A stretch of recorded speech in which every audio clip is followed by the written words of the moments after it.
Hello, everyone. This is the TFC Open Mic, Season 3, Episode 21. We are calling this one Proto Bounty and a Portmanteau of the biggest topics of the week. From left to right on my screen, we have Rum Runner. How you doing, Rum? Good. How are you, Brian? Doing all right. Doing all right. Good. Ren is away for the moment. And up next, we have Venom. Hello, Brian. How are you doing? Doing good. Bit of a hiccup at the start, but we got there in the end. We've Yeah. got, looks like Dr. Death just joining us. Hello. All right. And there should be a new Hangout link on the right. There might have been a first one, but that's no longer viable. So click the newest Hangout link if you want to join. We got 5 spots left. First off, we have a lot to talk about, but I wanted to start with the Manticore TLCs. I figure some of the players that are doing bounty will come in a little later and we can talk about it when Ren gets back, etc. So what do you guys think about the Manticore TLCs that they're releasing both this week for the Scattergun and for the missile version of the Manticores? Well, it was nice that they allowed the Cadies to be used. I'm sorry, I'm just a pleb who does not have such an amazing ship. Oh, no, that's all I got to say is they allowed it to be used. It was rather easy. I mean, it was cool. But you have UAVs. Doesn't that run into the same problem that the Skyfires do, where you got to get real close, or the countermeasures will shoot them all down? Yeah, but you don't take any damage. There's nothing that kills the UAV, so you just drive right up on, beach it, let it do its thing, and move on to the next one. I suppose that's fair. I see that smile. I know you hate it, but No. I just didn't think that it would be as useful as it is. But no, if you can run through it like that, more power to you. They finally give you that free rate and that powerful experience that super hull, I guess they're calling it, capital ship, whatever it is, they should have. it's kind of nice. Anybody else? I'm just disappointed at the amount of tokens we get. It's, Ye- again, fairly low. We've got Manticores that take about 20 days to build each. You need 4 plus a flagship, and we get, 3 to 5 days of tokens Yeah, per that's it. run? Like, really? That's all you're going to get? Come on, give us a little bit of help here. Yeah, I think it's 6 total, and even just to refit, because I'm choosing to refit mine, 1 scatter to 1 missile is 9 days. And let's not forget that we had to build a flagship from nothing, although it only is a little longer than the regular ships. That's still about 20 days. Hi, George. Hello. Oh, there we go. George is doing bounty. I'm sure he chose to do that too, didn't he? George is not a happy camp right now, and I'm about to go rant like I did on the first damn bounty that I got friggin' tricked into that shit. We'll save all bounty discussion for later once we get more people joining. Like Hefe. Hefe has joined. Hello, Hefe. Howdy. You doing bounty, Hefe? Sort of. Very conservatively. Okay. Yeah, I have like 17,000 or something like that. Why don't we get into bounty then? By the time we've all discussed it and have all finished up, the show would probably be over, and everyone else that wanted to join be able to join in. Dang it, Rum. What are you doing? Anyway, so Dr. Death, you doing bounty? How you been doing so far? Just slowly doing it. A couple hours here, a couple hours there. I've got like 29,000 points. Not really caring if I get more, get less, whatever. You know, I'm not spending any coin on the event, not hitting any player bases. So it's just boring, really, to be honest with you. That's where it's at. And that's one of the big things that it makes the event feel like a failure, even though it isn't the not hitting of other players' bases, both with the imbalance in PvP towards defense at the moment, and the guard fleets are taken out of your opponent bases, the PvE bases, I guess we can say. What do you think of that? Well, I don't. It doesn't matter because they fixed the turret, the group turret stacking bonuses in the map targets. I think. Yeah, you got to definitely look at the target you're going into, because if you don't, and they have the four Howies in there with the back of the other 4 ballistic turrets, they will just eat your fleet. So it's not the guard that matters; it's the turrets. Yeah, that's what's broken. It'll help in the smallest level of bases, but medium to high bases that have the turrets in, you're just still not getting in. You're not even getting close. So yes, you'll be doing the lower ones faster, but you're just spending more time grinding. I think that's possibly why they did it. They've taken the guards out specifically so that the grinding of the lower targets is a lot faster and a little bit less of a pain in the ass to do. No, I thought they did it so that the mid-level and lower-level players would actually have a chance to participate in this bounty. But then they took out the toys that they all need. So, what's the purpose? If they had released them toys, the game would be so far beyond broken. It's already awfully broken as it is. Releasing that turret will just make it much, much, much, much worse. Yeah, but they could have left the Howie in there and given the other players a chance to catch up. I mean, I've got all 8X, I've got all 8 missiles, I've got all 8 ballistic. So for me, it made no difference. You know what I mean? But there's a lot of players out there that are missing just one freaking ballistic or one freaking, missile turret, to where they're up to the level with the rest of the top players in the game, and they can actually get in and defend their base and play. And Kixeye took that away, so of course all the top players have already got all 8 of both turrets. You know what I mean? So it doesn't affect any of the big coiners at all. This was a blow that is directly affecting your mid-level coiners and your mid-level and lower-level players. Maybe a different take on it. If all the low levels and mid levels don't have that, other mid levels and low levels can continue to hit them and do something. If you put all those turrets in all those low level bases, nobody's going to be able to hit a base. It feels a bit like damage control at this point. Yeah. Where they've said, right, we're going to have to limit all of the turrets that we're putting out, so that we sort of seal the problem to the top bases and leave the middle to low players alone. Yeah. So they don't get the same problem that the top players have. And to be honest, if they had put the stuff in there, there'd be much more headache, a lot more complaints. And at this point, I don't think we really need more complaints.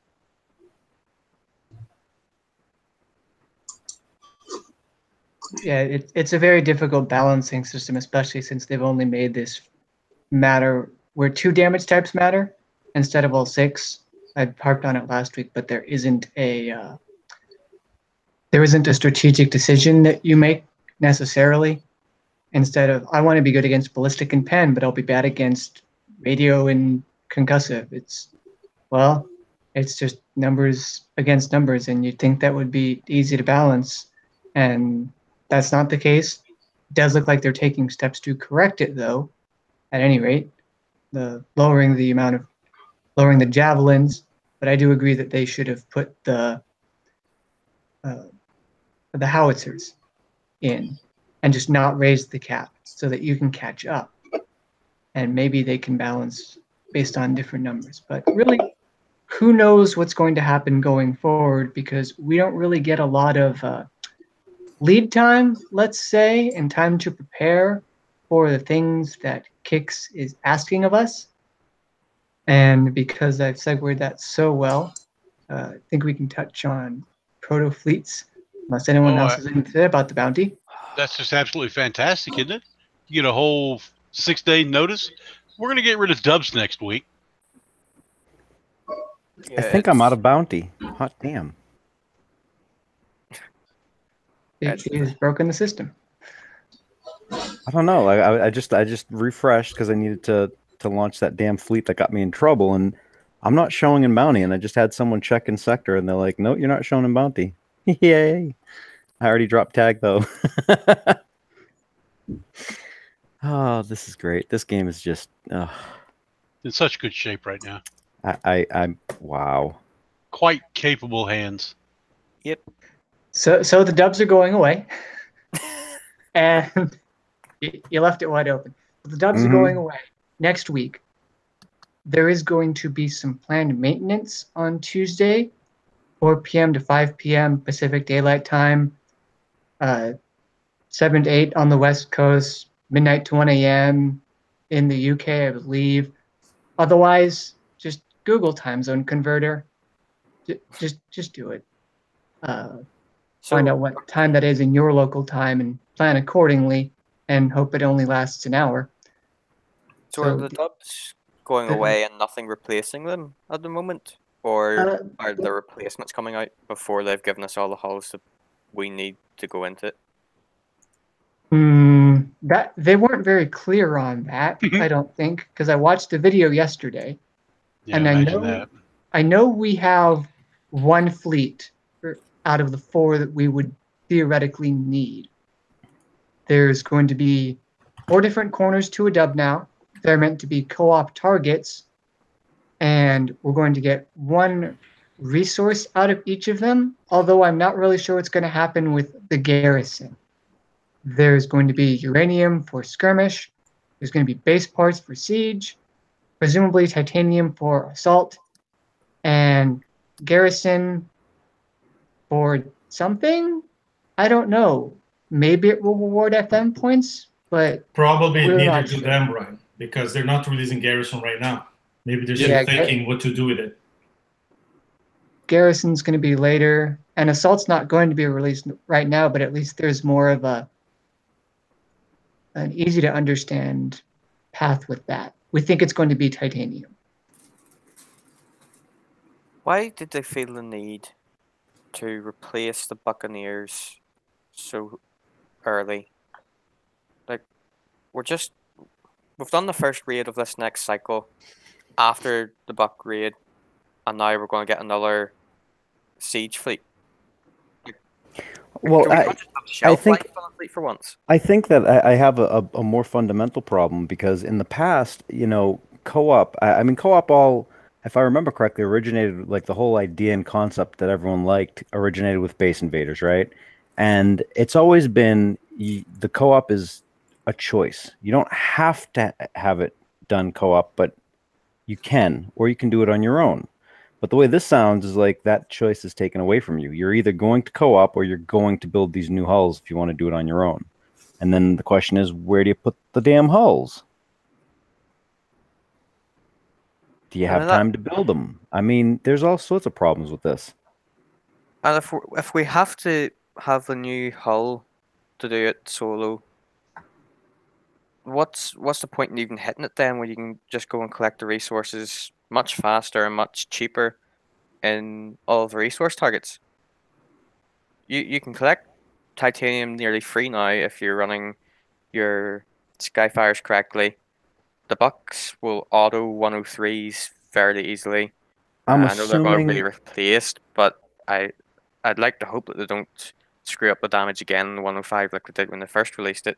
Yeah, I'm assuming that the motivation is going to come from whatever the hell they have in the center. I'm thinking it's going to be just like the past Drac bases. Every time when they change Drac bases throughout the history of this game, every time a new one has been put on the map, there's also been a ton of BPs with it. You know what I mean? That you could collect by killing the corners. You know what I mean? He specifically referenced the center is coming. Yeah. So, sector threat red is my assumption. If they even tie it to sector threat anymore. After how many years? Yep. We got there. Just like Drac bases. Coming soon. What concerned me about the video, 2 things. One, it was a co-op target, and the co-op targets that we've had have either been incredibly easy, a la, I believe it was Path to the Continent, or was it not? The one where you could get the Buccaneers and its weapon and special. Those ones were particularly easy. Or it's been the one for charged armor, where they've been particularly difficult. So there doesn't seem to be a middle ground when they're designing these co-op targets. And it also makes me wonder, how are they going to tune a target to where 2 fleets with good builds and good coordination is as powerful as a single fleet? That seems my worry, because it seems then that that one fleet would be immensely overpowered, and that would start a kind of slippery slope where they'd take these fleets and use them for things that aren't dubs, like TLCs or event targets. How would they be used in the raids, or would there already be a tier 8 out, and how would those compare? The whole reason that they are taking this to where this event cycle, you only need the one fleet, you only need manticores, that was to make things easier on the players to build, presumably, but it's also to make things easier for the design team. They don't have to account for as many variables when designing a target. Well, how about I take that a step further, and the next time the cycle comes around, you know, what, how viable are our regular hulls going to be in the lower targets, as opposed to, are they going to tune for these hulls because they're more powerful, and you know they're not going to be able to go into the A and the S set, right? So that means they're going to tune the B and C sets to these hulls instead, leaving everybody out in the cold unless you have the top gear. I mean, this that whole we thing still had that we still had to build during the year somehow, and however many other fleets we've had to build. Where are you going to put them? I don't got room in my dock. Well, no, but let's look at that point right there, that one simple point. They said that this raid series, they had gone back to one hull to ease up the ship build time to help the player base out, right? So that means that if we were doing one hull per raid, raid series throughout the year, then they just subtracted 3 of hulls that we had to build this year, right? That was the theory. I don't remember them saying that they did that so we didn't have more stuff to build, because the very first thing that I remember this, the very first thing that Hefe said on the crib show was like, oh, so we're just going to have to build 2 different fleets instead of 2 different hulls to make 2 fleets anyway. I mean, that was the concern right from the get-go. And I don't think anybody believed them when they said that.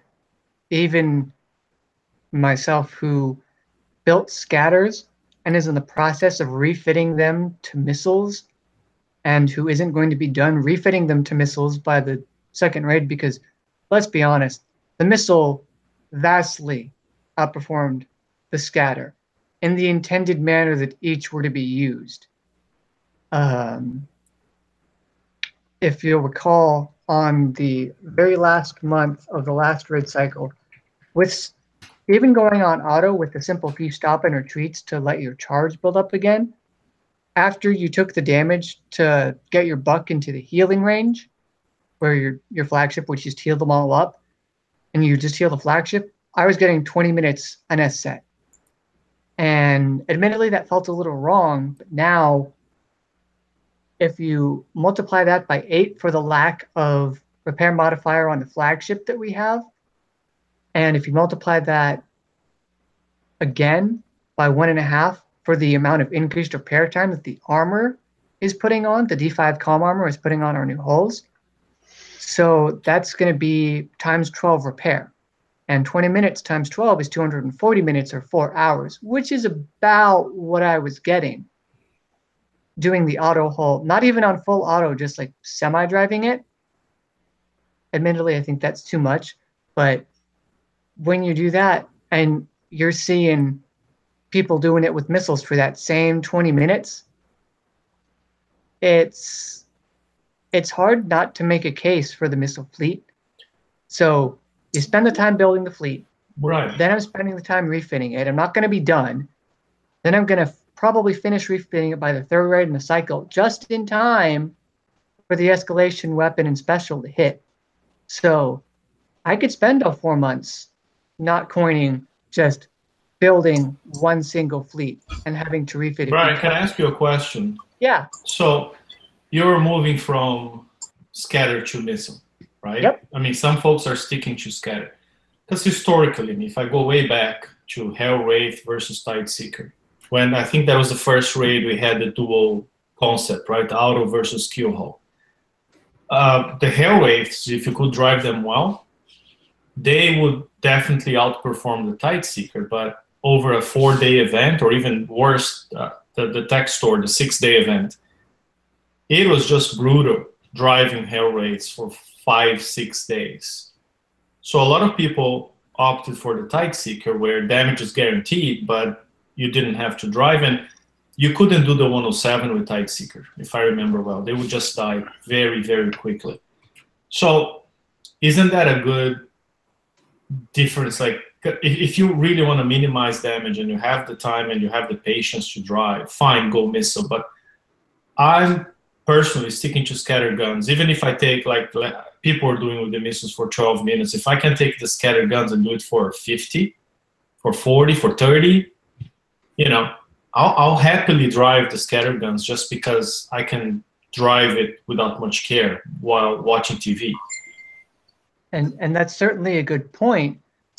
The problem is I'm only working off of one raid's worth of information, and if I drive the auto hull like it's intended to be driven, basically, or not as the case may be, I never full autoed, but if it's a 3.5 hour difference, I could probably make a couple of mistakes driving the skill hull and still take less damage driving the skill hull. If it was, as you say, down to 40 or 50 minutes, I certainly think there's a decision to be made there. And if I thought that was the case, I would be right on board with you, because my connection is not that good. And I think I'm all right at the game. I don't necessarily think I'm amazing and super precise, but I still think what I get with missiles is better. I agree. I think if it's down to like 15, 20 minutes with the missiles and an hour and a half with the scatter guns, it's a no-brainer. But if the scatter guns are like under the 1 hour mark, 50 minutes, 40 minutes, then it gives me a lot to think, right?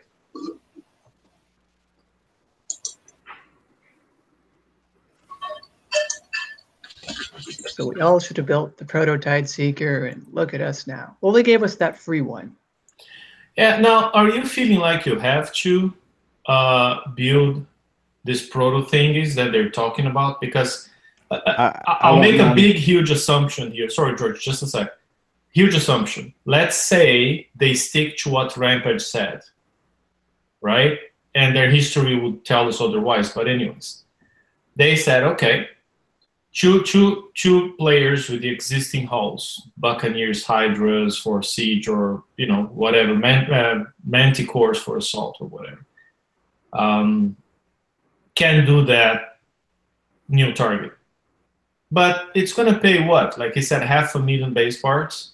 I'd much rather get my Buccaneers, and based on that few hours where the new Legion targets were on map for base parts, I could do 98s for under 30-minute damage to my Buckies, and they pay 150,000. And if I do 4 of them, I get 600,000. I'll never touch the new target. That's my point. And I don't feel compelled to build the new thingies just because 500,000 base parts not worth it. And I'm right there with you. The problem that I have is he mentioned they'd be good for dubs, but he also mentioned that they would be good for campaigns. Like the current campaigns that are out right now, where you need assault fleets to win tech that wasn't available in the raid, which was the missile stuff for the Manticore. Good point. Go ahead. Well, I was going to say, I think it's going to depend on when we see the target, right? I'm going back to your point, Ren. I think it's going to depend on when we see the target. The other thing that kind of has me concerned is the numbers that they were throwing out, like base parts for 500,000. You know, we just got base parts to do all the OP10 stuff. We don't know how OP11 is going to be. Are we going to be at a point where we're going to need that much out of whack? I mean, you know, we're left in the dark, and then we have to kind of scramble around to see what's going on. And then by the time we find out, it's already past the point where we can, you know, plan and kind of spend our time wisely with the shipyard. So Yeah. I don't know that we're going to need to or not until we actually get all the information. And communication lately has just been lacking. Let me ask you something, everyone on the panel. Just go do a quick go around. Did you like hitting the original Draconian bases when they first came out, like with Spectres and MCX and GNX and the likes? Did you like hitting that target? Yes. Alone or in group? Yeah, most of the time. Yeah. Well, at first you had to do it in a group. I mean, it was damn friggin'. I mean, it would hurt like hell if you tried to do it by yourself, but you could do it if you wanted to.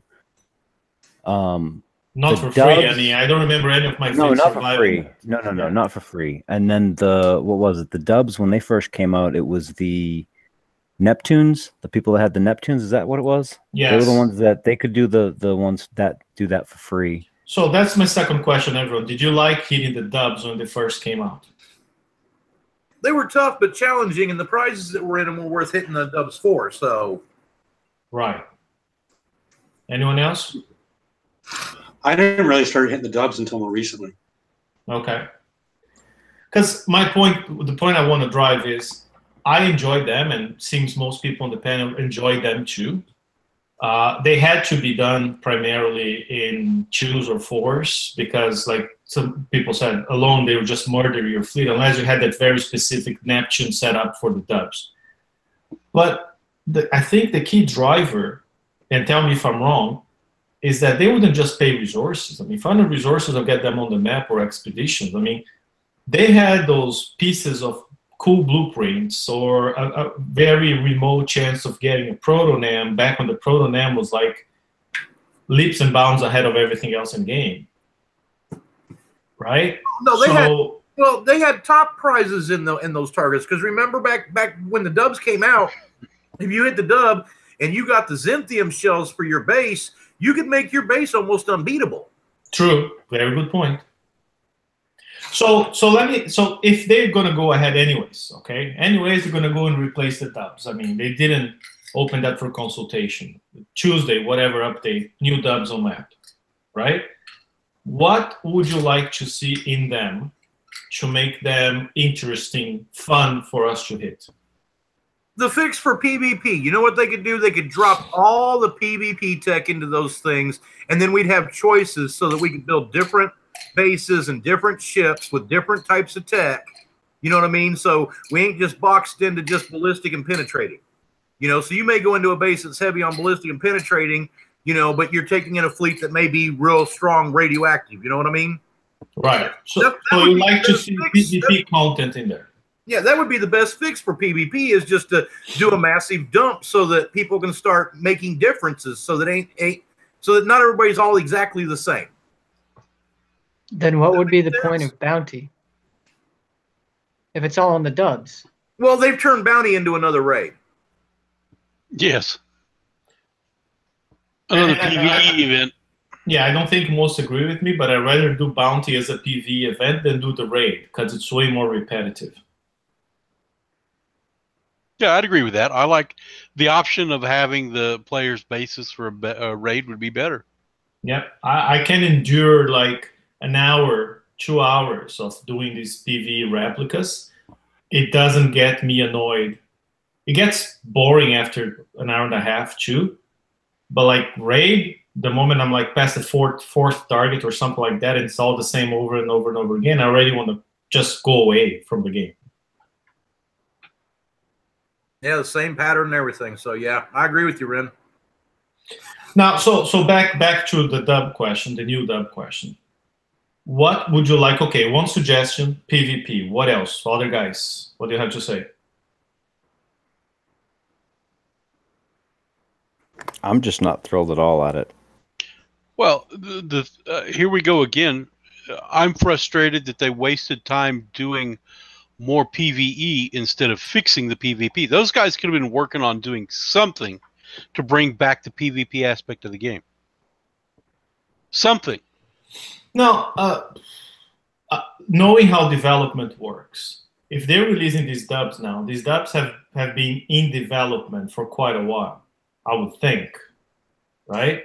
So it could be that they developed this whole thing because before PvP blew up, they were blowing up PvP in parallel with developing the new dubs.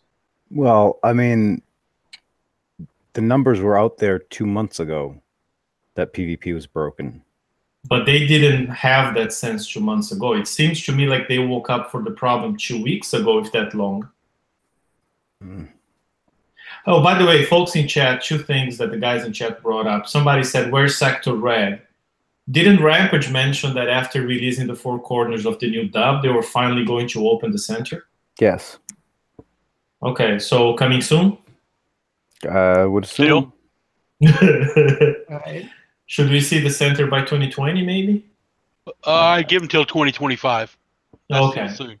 Coming soon. 2020, hold on. Right, so coming soon. Okay, the other good point in chat, Lady Cat said, why don't they put some tokens in the new dub? That was one of the things that I was thinking.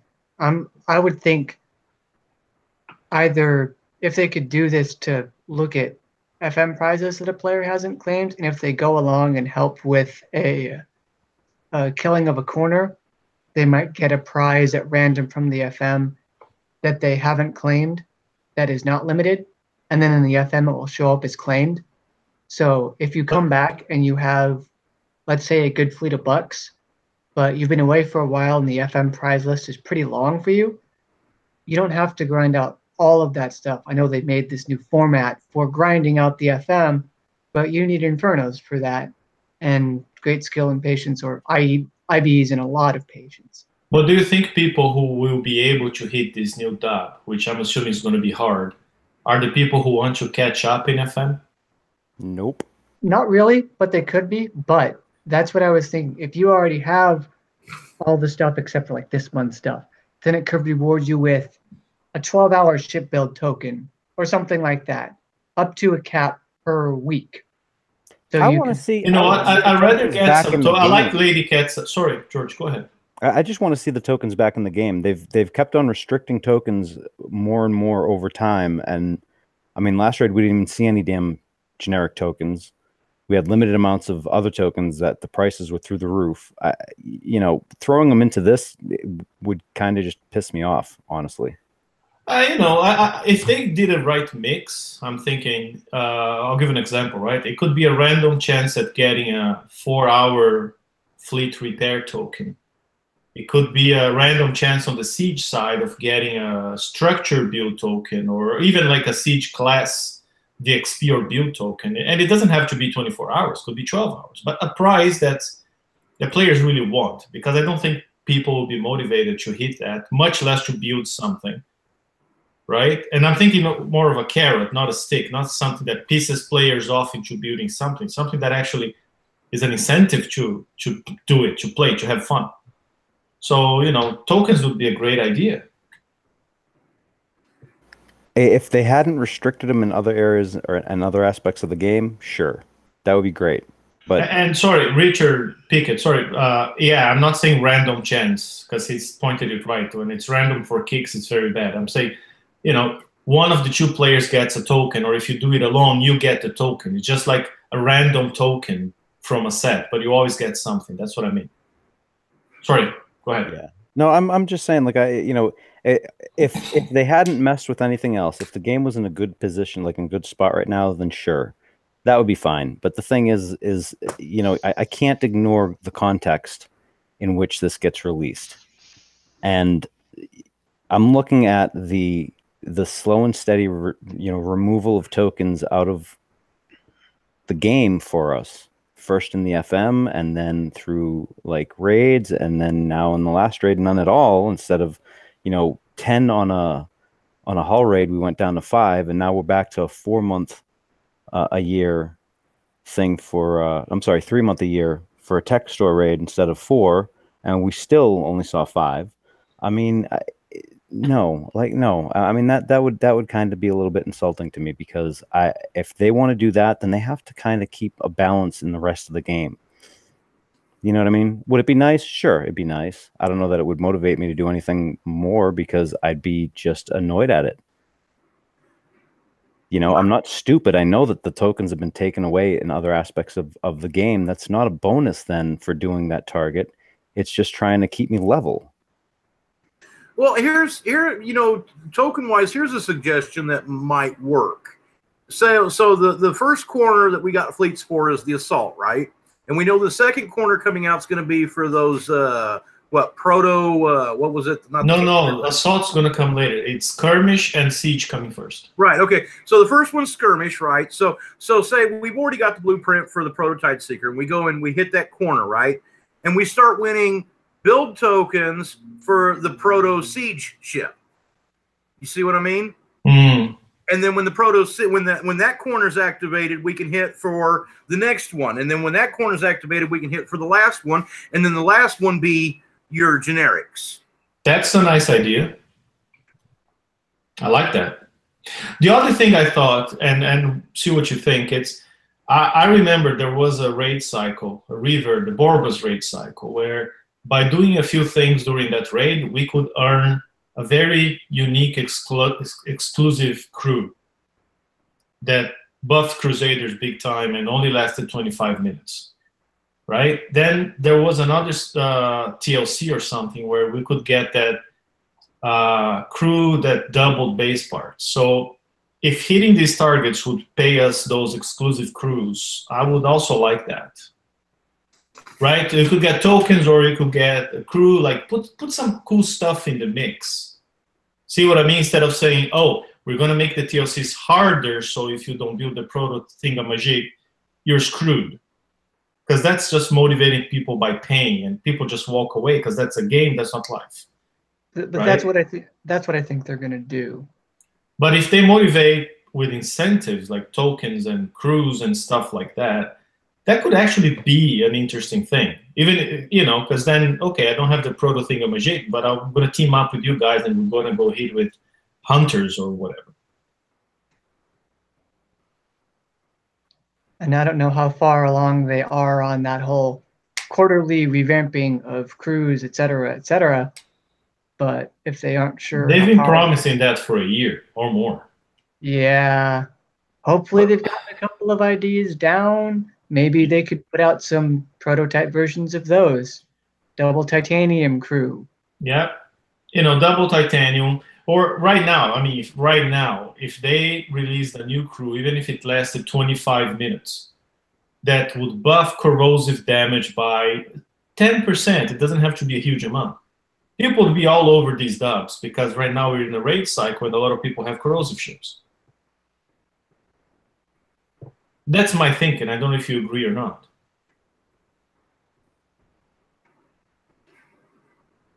I could find the mute button. Yeah, that would be nice. They could try to see what they're doing going forward, and if they've even started plans for the skirmish cycle yet.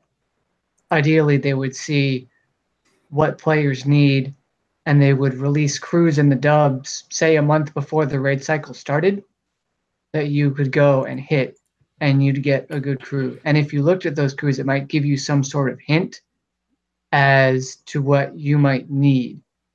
Let's say for skirmish, they give you a crew that does what Agility 4 does, basically. Mm-hmm. Then you think, oh, I might need slow and stun resist for some upcoming thing. I should try to leave a slot open for that. Yeah. Did we talk bounty already? Briefly, a lot of people are just... There's a bounty going on? Yeah, I know you're not doing bounty. I know Venom's not doing next bounty. month. Is bounty not next month? Or am I missing something? Bounty is every month forever until the end of time. Amen? So it seems to me we have two groups of people this bounty.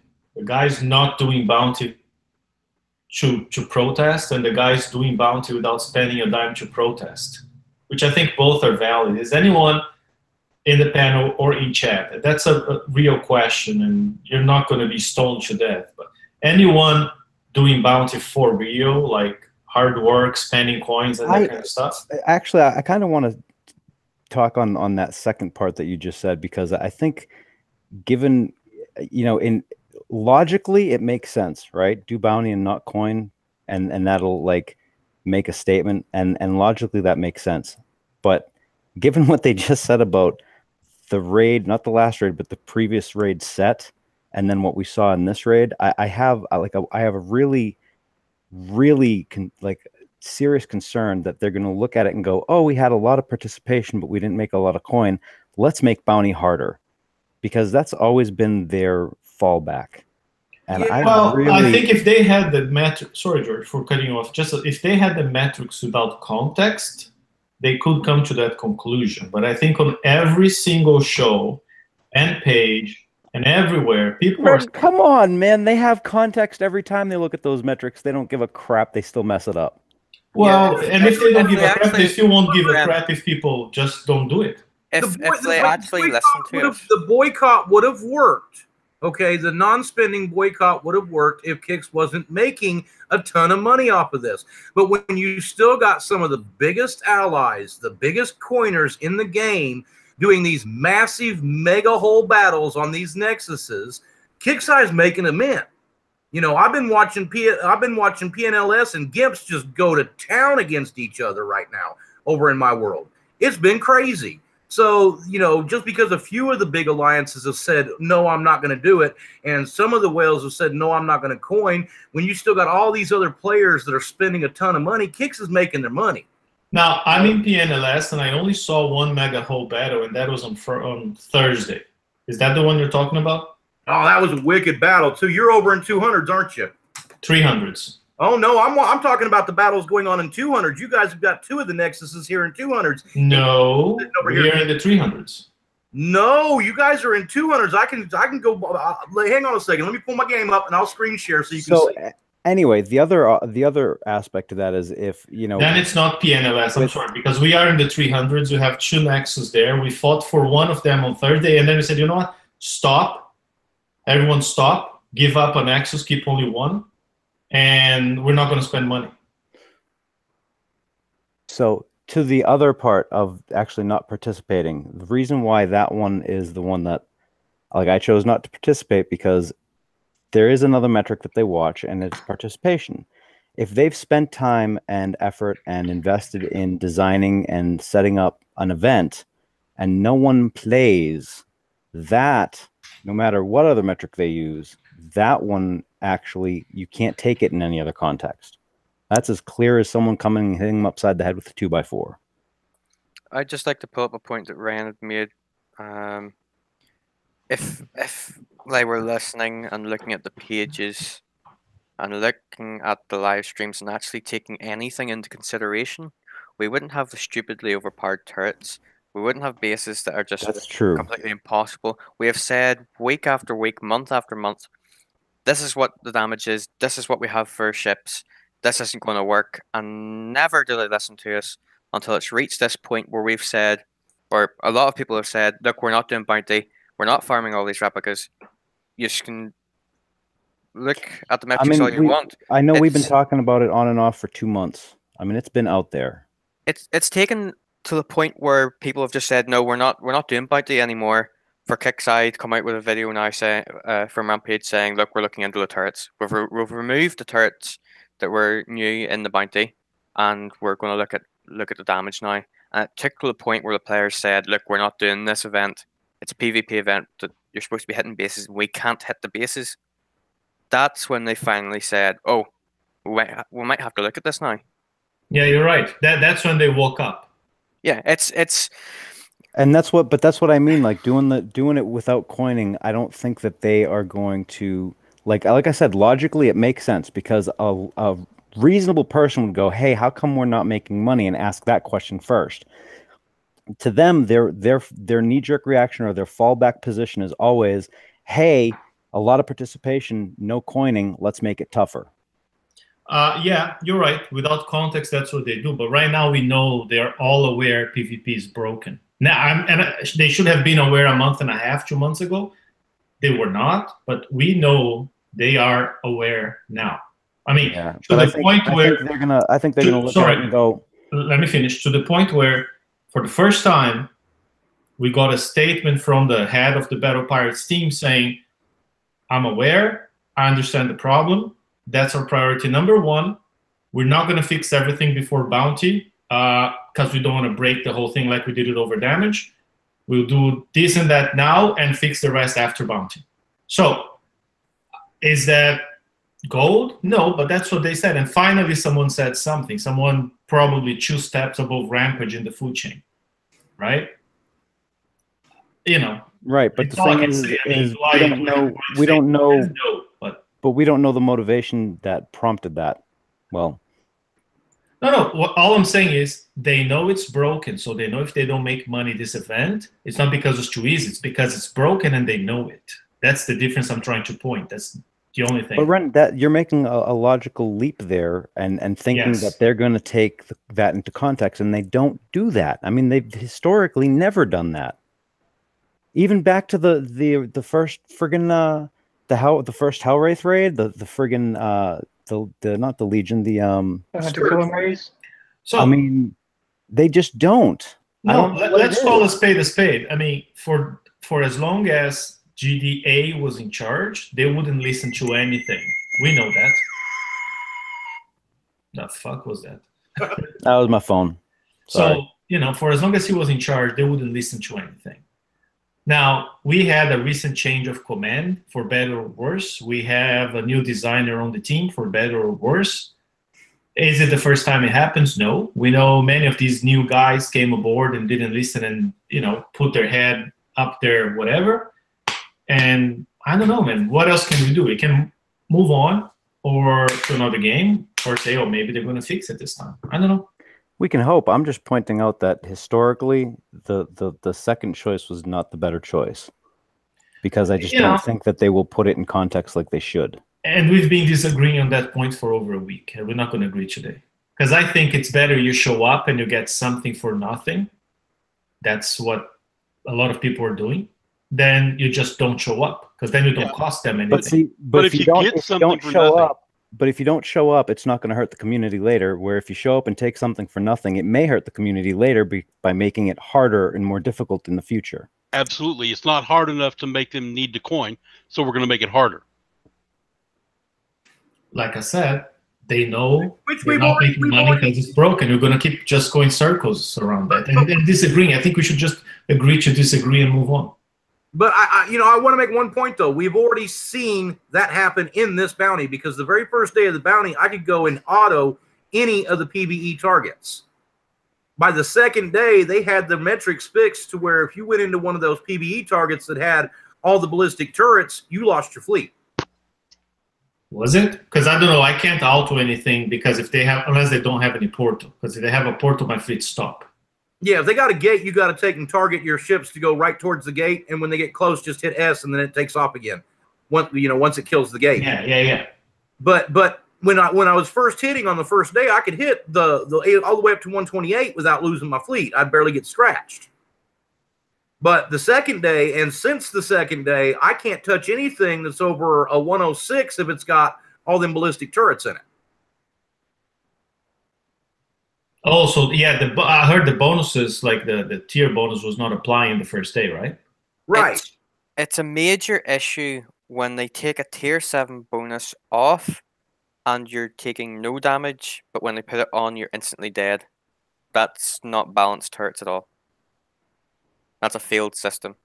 But they weren't making the money on the first day, so they fixed that metric. And on the second day with it fixed, all of a sudden those targets became impossible. And I'm just skipping those. I mean, I literally go in, I press Z, zoom in, and then I look, okay, how many? Oh, that many out. Or, oh, okay, that many, but the guy was a dumbass and didn't put fire support, so I'm in. You know. Right, but what I'm pointing out is this just backs up George's theory of what Kixeye is going to do if players are playing but not coining. Because the first day they had players playing but not coining, so Kixeye rolled out a hot fix so that we would take more damage. They fixed it. And it could be, and let's make a deal, okay? If next bounty becomes a lot harder because people participated now without coining instead of abstaining, I'll join you guys in abstaining next month. I think, Bren, what the thing is that you're just giving Kixeye credit and I'm not willing to give them any credit at this point right now. You're trying to give them credit that they're going to be aware of, like, this is broken and this is why this happened and da da da da, when historically they just don't. They don't take it in context. They just look at the numbers. And I'm not willing to give them the benefit of the doubt or that much credit. Now, would it be nice? Yes. Because of everything else that's going on, I would hope that they do take it in context. However, historically speaking, they have not. And I would rather err on the side of caution when making a point to a company than give them any wiggle room to misinterpret the data.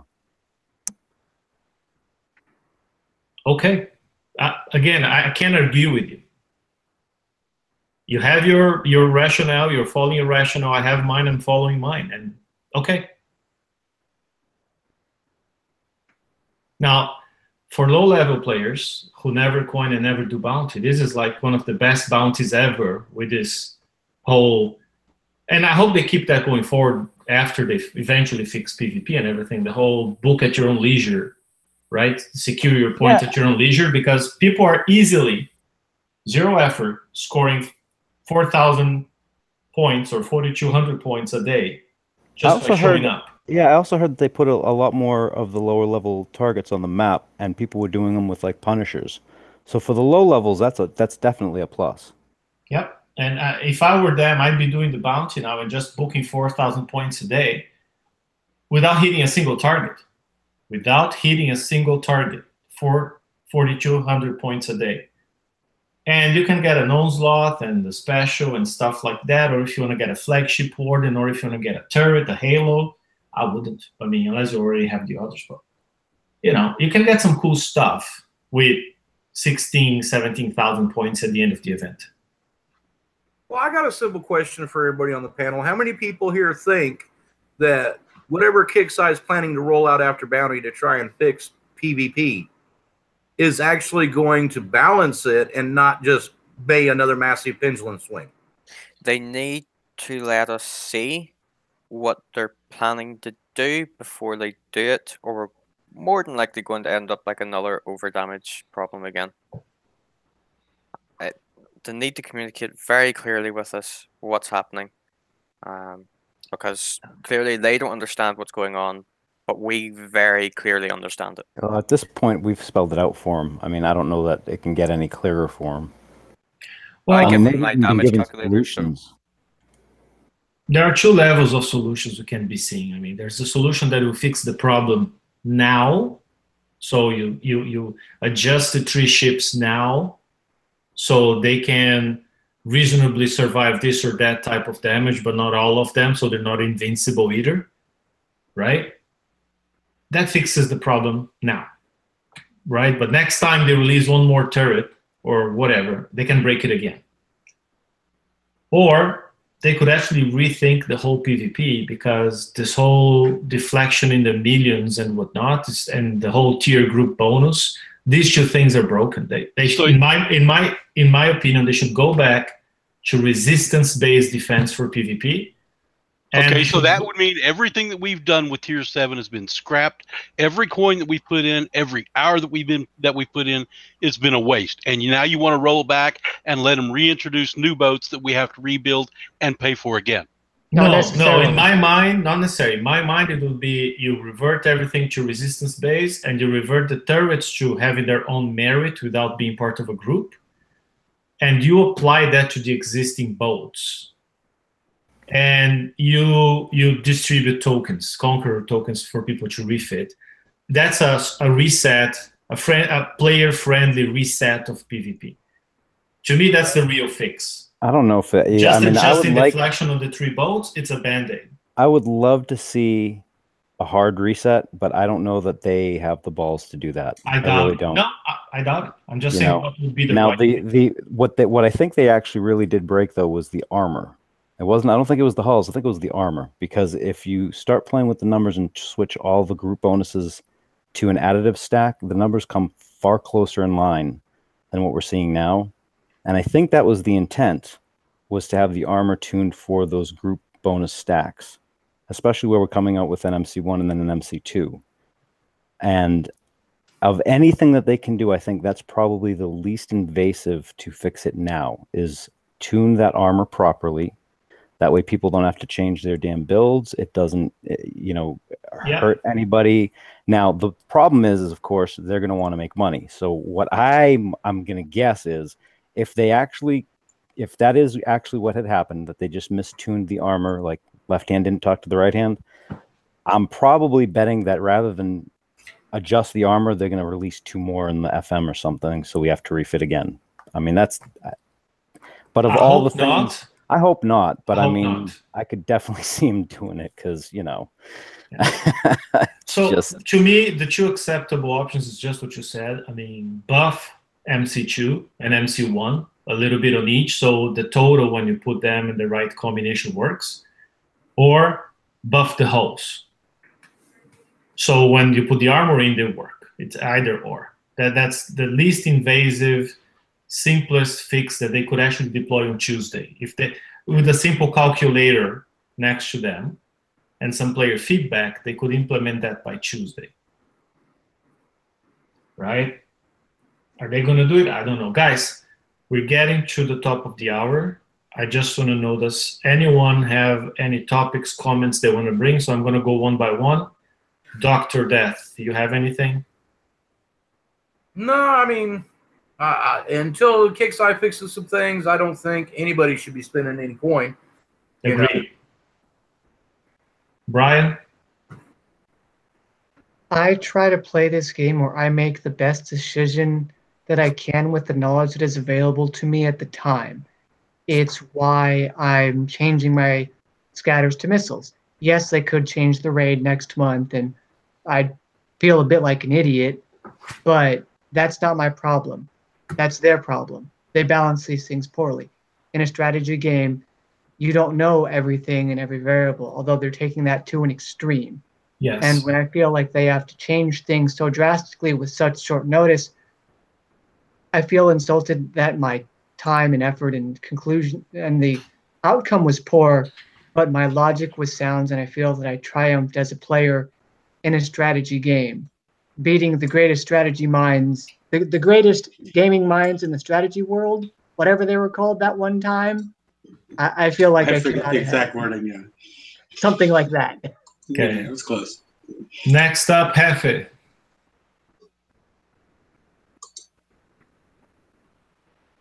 Did we lose him? Did he go for a beer? Maybe. Oh, me? Yes, you. Me? You have anything broke to up add? there for- Is there another Hefe? Oh, I yeah, mean, yeah. No, I couldn't hear you. All of a sudden, it was like, it broke up there for a second. No, I'm curious. I've seen in tickets that have been posted regarding the last raid, the mercenary raid, that the reason that they reduced the damage on Friday was because there was a known issue with the countermeasures. I would like to know what that known issue is with the countermeasures, because a lot of people might have been getting the wrong conclusion on how they should refit their ships based on that. I've only seen it in response to tickets. So does anybody know any more than that there was an issue with, well, at least the customer support said that there was an issue with the countermeasures? I don't know. I'd like to know what it is. I sent in a ticket because I've been having some really weird things happening with countermeasures in the FM targets. I'm having them target crap that's further away than what's at the hull. I'm having some really weird stuff. And I got an expert answer saying that they're going to pass it on to the team that reviews all of these tickets so they can look into it. And that was it. I didn't even get to customer service at that point. I'm like, that is just a ridiculous answer from a player expert. I mean, that's not an answer at all. Yeah, I mean, it would just be great if we knew. Yeah. I think it'd be great if we know before we do all our refits for the next raid cycle. I agree. So we had a good idea of how we should be fitting our ships, because a lot of people came to the conclusion that the phalanx wasn't the way to go. Even though everything you see about the hull and everything you see in the blueprints, the phalanx should be the most effective, at least against the missiles, but it wasn't working out that way. So, yep. And I refitted one of my ships and I put one sprint in there just in case. But you're right, it may be wrong. We don't know. The countermeasures have been acting up everywhere. And literally what you said, and Brian brought that up, and I know you have mentioned that up multiple times. In Battle Pirates, less and less, what you see is what you get. I mean, the more common behavior now is what you see has nothing to do with what you get. Yep. Right? Like the way the aura stack, the turret bonus stacks, and so many things. It's like the few people in the know do spreadsheets and pages and calculators, so players have a way of knowing the truth. But the game is flat out misleading you. And like Ryan said, in a strategy game, that's a mortal sin. When when nobody has the information is one thing, but when the information is there and it's flat out wrong and only a few people know the truth, those people have an unfair advantage over the general population in the game, and that doesn't build up a healthy game, a fun game. And you can't really strategize. It's not really a strategy game at that point then. Oh, 80% of the players, 70%, I don't know how many, are building and doing things based on wrong assumptions and wrong information given to them by the game maker. And that's not a good thing. So on the CM thing. So yeah, George, the word's yours. Your mic. I understand your frustration, and I will pass on the comments to the appropriate Kixeye team that reads and investigates all reports. It is possible that you may not receive a response, but Kixeye will read it and determine what actions are required to take. That is a horrendous answer. As for my last comment, bring the fun back to the game. I mean, honestly, bring the fun back to the game, and build it, and they will come, man. People will start coin again. People will bring friends back into the game. Make it fun again. Not chore pirates. This is bullshit. And on your comment, if I may, if they have any questions about what fun is, we are here. The players are here. We are willing to show it to you. Hell yes. Right? Agreed. Just be humble enough that you don't know everything and talk to us. Just on that, if they want to know how to hit a base and how to defend properly so that their metrics are right, try taking a look at the top players and PvP, and then ask them for a little bit of assistance. They're willing to help. Yep. So Venom, your turn. Go ahead. You have any final comments, considerations before we close the session? They have all information they need from the players. They've got a calculator that George has done. I've given them my calculator. It's really not that difficult. A monkey with a calculator can solve issues. Why can't they? Yep. Okay, Rum. The battle part of Battle Pirates has been broken for a month or 2 months or more. That is where the fun lies. They need to fix it instead of working on this other crap. That needs to be priority one if they want to see everybody get back into the total part of the game and coin a little bit more. Okay. Did we cover everyone? I think we did. So my final consideration, so I have only one thing to say, that's because I think we've beaten to death the hot topics, bounty, PvP, the new dub, and all that kind of stuff. I'm going to bring something different and just say, as it stands, get rid of any generalist-related content. It's useless. It's harmful to players who get that and think they'll somehow do well. It's just bad. Get rid of it. Yep. It was a failed concept. Agreed. Exactly. It was a failed concept. Understand it was a failure, own the failure, and move on from the failure. Right? And I don't think anybody needs generalists anymore. Nope. People who build them get screwed after spending considerable amount of CPR time, and it just drives players away. Be done with it. Right, so that's it, guys. I mean, Brian, do you want to close up? You open up the show. You close up the show, man. Oh, I've one last thing. I accidentally opened up the show. Yeah, But, I've one last thing, and it's Dead Center SOS on your base. That's it. What? What? Dead Center has an SOS on their base. Oh, I have an SOS on my base? Yeah. Okay. That's it. Oh boy. All right. On that. I think he's saying Dead Center's being hit. And he probably knows who's doing it. Well, I don't know, man. I'm curious if people got in because of those turrets. I don't know. they may be peaking and then decide to leave.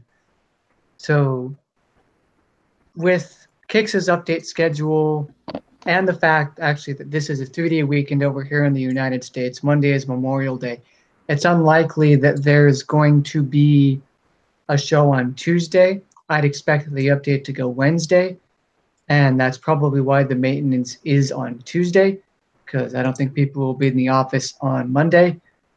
So plan for the show on Wednesday with the update, and we will see you all then. Have a good night, everybody. Good night. Yeah. Good night, everyone. Later, people. All right.